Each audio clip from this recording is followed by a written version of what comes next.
2023 was one of my strangest years to date. I don't mean that in the nothing went my way sense, but the more, if I had done any of this earlier in life, would things be different for me now sense? There were so many ups and downs this year that it made me question so much. My sense of self, my body of work, my career and aspirations, who I am as a person, how I interact with the people around me. Just so many things I ended up questioning in 2023.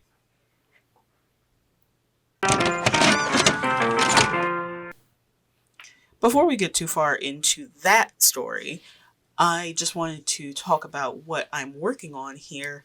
The original video was for a different project, but this ended up being what I went with.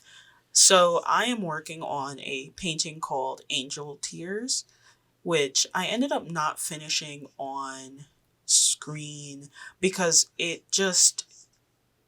I haven't used gouache in a very long time and it just ended up frustrating me. So what you're seeing me work on is actually just going to be painting the skin. And originally this video was going to be a review of the I'm a Wonder X Craftamo brushes, but I am going to do that in a different video. So, Angel Tears is the one of the mini prints for this month's coffee subscribers. So if you go on Coffee and you support me for $15 a month, you can get a mini print of this painting. Anyway, so at the start of the year, I had accepted that I wasn't going to be able to make it as an artist full time. I quit my job as a caricature artist and I was jobless for about half a month before I got really lucky and applied to be a substitute teacher. I have a pretty bad disorder that makes human interaction very difficult for me. And I ended up becoming a substitute at a middle school, which is where I developed said disorder. So you can imagine how exactly I was a little messed up at the start of it. But I found a way to cope, and that was through YouTube. I picked YouTube back up as a creative outlet, and it gave me something to focus on.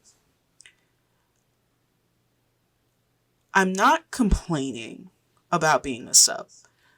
Every day I got to meet some amazing kids and make some amazing connections with other teachers. And, you get every side of everybody's personality when you're in that environment. It also gave me the inspiration for one of my newest characters, but we'll get back to that in another video. In the spring, I was determined to redirect my career and get back into the creative field. So I began hunting for creative jobs, and I figured I would look for a tattoo mentor. And luck was on my side, and I found one. He was and still is so patient with me. He taught me a lot of great things about tattooing and how to learn tattooing and how to take care of your machines. And if I'm honest, the commitment just wasn't there on both sides. I would prefer to be in a shop full time as an apprentice, and he was focused on opening up his own shop. Regardless, in the few months that we worked together, I learned so much. I learned more than I would ever have been able to on my own. In the late spring, early summer-ish, during a work day, I saw the monthly email blast from Black and Animated, an animation group that focuses on the advancement of BIPOC in the animation field. At the bottom, there's always a few jobs and zines, things that you can kind of apply for. And I had seen a zine that had a subject matter that caught my eye. Now, I haven't thought about zines in a very, very long time, but this one was right up my alley, so I applied. The zine was called We Belong and should be available to be purchased on the Stacked Deck Press website. I'll link it down below. On a whim, I said it's worth a shot. The worst they could say is no, but I was wrong. They said yes. They loved my idea of a young trans girl making friends with a non-binary mushroom person. I was so excited that I got right to work. I blasted through the writing, the editing, thumbnailing, and the comic itself, all by myself, and produced something that I was, and still am, very proud of. The rush of excitement, because the story meant so much to me, and it was going to be printed in an anthology under an actual publisher, not to be shared with the world, not just people in the industry and my friends. Then fall came around and things took a tumble. A tumble, a stutter, whatever you want to call it. It fell hard. And I was not able to recover from it. I was getting reprimanded at work for things that I couldn't control. My neighbors were horrific and caused us to move apartments. By the way, a week after this incident happened and we had to move, those assholes bought a house. I wish them nothing but the worst. I hope their lawn dries up. October, though it is my favorite month for multiple reasons, was literally the worst month of the year for me. I had no work, I had no income, and my bills were backing up. Now, if you didn't know, here's just a bit of information. Being a substitute teacher is gig work. So you are working gig to gig, day to day. So you can have a week full of assignments, and then you can have a month with no assignments, like I did.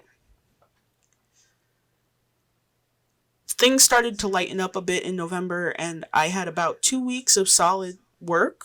I was able to catch up on my bills and everything. But December was a repeat of October. Until just before Christmas, I made that silly video on my Instagram with Toothless the Dragon dancing to Driftvale. That post skyrocketed. It bolstered my account's interaction and reach in the algorithm and helped me vastly get tons and tons and tons of commissions that allowed me to catch up on bills once again and helped me be able to purchase mobility aids that I need. So that's been my 2023. Lots of ups, lots of downs, but overall, it certainly was a year. Hi everybody, Editing Eggs here. I just wanted to come on and explain what I was doing in a bit more detail. So, I have officially moved from Patreon to Ko-fi, and I am now offering physical rewards. I am offering a mini print and 2 stickers every month, and these are this month's stickers. The theme is Angel and Demon, and you can get it before the end of January as long as you're a supporter.